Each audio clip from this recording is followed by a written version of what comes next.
میں اتنا ضرور کہوں گا کہ مولانا خوش محمد صاحب اور ہمارے علماء کی یہ جو جماعت ہے رسوا نہ ہونے دیجیے گا.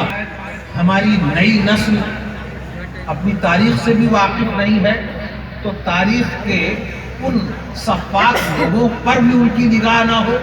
لیکن اس دور کی تاریخ کا ایک سفاک ترین انسان گزرا ہے جسے حجاج ابن یوسف ثقفی کہتے ہیں. ہزاروں صحابہ اور تابعین کا قاتل، بنو امیہ کا گورنر بصرہ کا، ذرا سی بات پر جلاد کے ذریعے صحابہ کو قتل کروانے والا، تابعین کو قتل کروانے والا. ان محدث صاحب کی درسگاہ کا شہرہ بہت تھا کہ درس حدیث دے رہے ہیں. ایک دن حجاج ابن یوسف جامع مسجد بصرہ میں آیا تو اب ہٹو بچو ہونا چاہیے کہ نہیں ہونا چاہیے، لیکن ہم لوگوں کے سامنے بھی دنیا اور دنیا دار آئے. لیکن زندگی تو ایسی گزاری کہ یہی کانٹے تو کچھ خوددار ہیں صحن گلستان میں جو شبنم کے لیے دامن کو پھیلایا نہیں کرتے، کبھی بھی علم کو رسوا نہیں ہونے دیا. اور ہمارے رول ماڈل یہی محدثین اور یہی علماء کرام رہے. وہ محدث صاحب درس حدیث دے رہے تھے اور عجیب اتفاق تھا کہ ان کے گھٹنوں میں شدید درد، تو ایک پیر موڑ کر اور ایک پیر اس طرح پھیلا کر حدیث کی کتاب ایسے رکھ کر ادب و احترام کے ساتھ درس حدیث دے رہے تھے. یعنی یہ پیر درد کی وجہ سے پھیلائے ہوئے. حجاج ابن یوسف ظالم گورنر آیا اور تو اب ہونا تو یہ چاہیے تھا کہ اگر علماء سو میں سے ہوتے کھڑے ہو جائے، آئیے گورنر صاحب آئیے. درس حدیث دے رہے تھے، اسی زاویے میں کوئی تبدیلی بھی نہیں ہونے دی. درس حدیث جاری رہا. حجاج ابن یوسف حاشیے پہ آ کر کے بیٹھ گیا، کچھ دیر بیٹھا رہا اور اس کے بعد اٹھ کے چلا گیا. اب جو ہم نشین حضرات تھے وہ تو بہت گھبرائے کہ ابھی ادھر سے کوئی فرستادہ آئے گا گورنر کا اور کہے گا چلیے گورنر ہاؤس اور پھر انہیں قتل کر دیا جائے.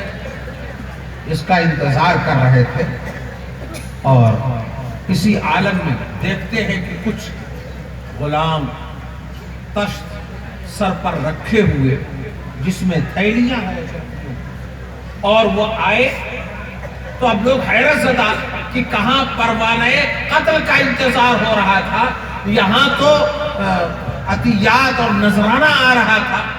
لا کر کے انہوں نے حضرت محدث صاحب کے سامنے رکھا. کہا یہ کیا ہے؟ کہا ہمارے گورنر صاحب آپ کے درس حدیث سے بہت متاثر ہوئے اور انہوں نے آپ کو یہ نذر دی. کہا فقیر کو اس اشرفیوں کی کیا ضرورت؟ میں تو حدیث کا خادم، میں حدیث کا، اس کی کیا؟ اس کو لے جاؤ، حجاج ابن یوسف کو واپس کر دو اور چلے جاؤ. انما یخشی اللہ من عبادہ العلماء. علماء جو ہوتے ہیں وہ اللہ ہی سے ڈرتے ہیں، اللہ کے سوا کسی دنیا دار سے نہیں ڈرتے. میرے دل میں کسی دنیا دار کا خوف نہیں بلکہ اپنے پروردگار کا خوف ہے. جاؤ یہ اشرفیوں کی تھیلیاں واپس کر دو اور حجاج ابن یوسف سے کہہ دینا کہ جو گورنر کو دیکھ کر اپنے پھیلے ہوئے پیر کو سمیٹتا نہیں ہے وہ کسی گورنر کے سامنے ہاتھ پھیلائے گا بھی نہیں. زندہ باد سبحان اللہ سبحان اللہ. میری یہی گزارش، یہی اہل علم اور علماء کرام سے میری یہی فریاد ہے کہ آپ جس حال میں بھی رہیں غیرت علم کو برقرار رکھیں.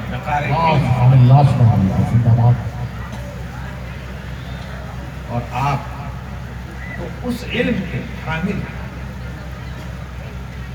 اگر اس علم پر خدا کی عنایات کا ذکر ہونے لگے تو ابھی کوئی صاحب اشعار پیش کر رہے تھے کہ وہ تاج بنایا جائے گا تو پاس. اور اسلام کے نزدیک معیار برتری دولت نہیں ہے. اسلام کی نگاہ میں معیار برتری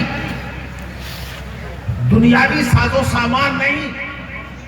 اسلام اور پیغمبر اسلام کی نگاہ میں برتری کا معیار علم قرآن میں اپنی زندگی کو صرف کرنا، یہی بہتری کا معیار ہے. آقا کریم صلی اللہ تعالی علیہ وسلم سے پوچھا گیا کہ کس کو اچھا کہا جائے، معاشرے اور سماج میں بہتر کون ہے، اچھا کون ہے، فضیلت والا کون ہے، رفعت والا کون ہے؟ تو آقا کریم صاحب ورفعنا لک ذکرک نے ارشاد فرمایا خیرکم من تعلم القرآن وعلمہ. تم میں بہتر وہ ہے جو قرآن کو سیکھے. ہم